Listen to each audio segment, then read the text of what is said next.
How do you explain now that Vice President Harris is seen as perhaps the candidate of change?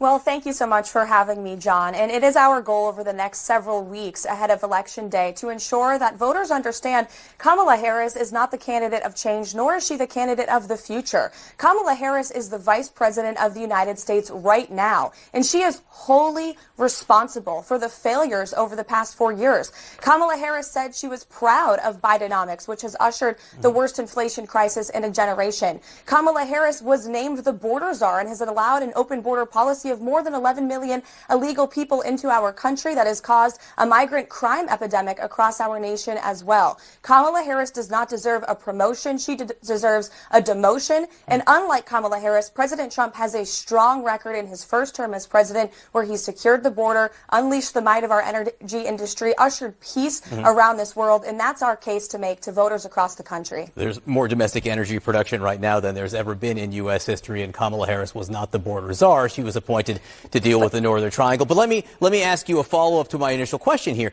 Even if what you say, taking your argument there, if the voters in all these states are seeing the vice president of as the candidate of change, does it tell you that maybe they are beginning to see a Republican nominee who's 78 years old and been running for president for 9 years? Is that beginning to have an impact?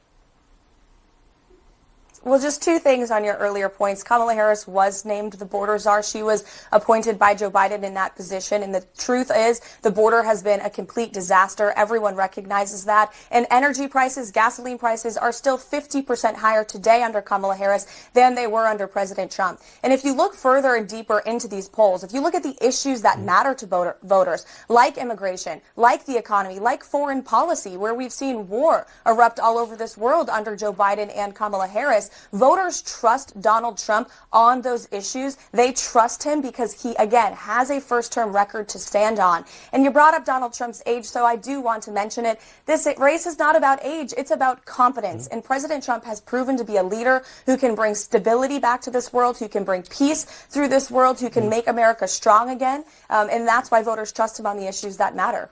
She was not appointed the border czar. She was appointed to deal with the Northern Triangle. You say Donald Trump is the candidate of stability. You say that Donald Trump was the candidate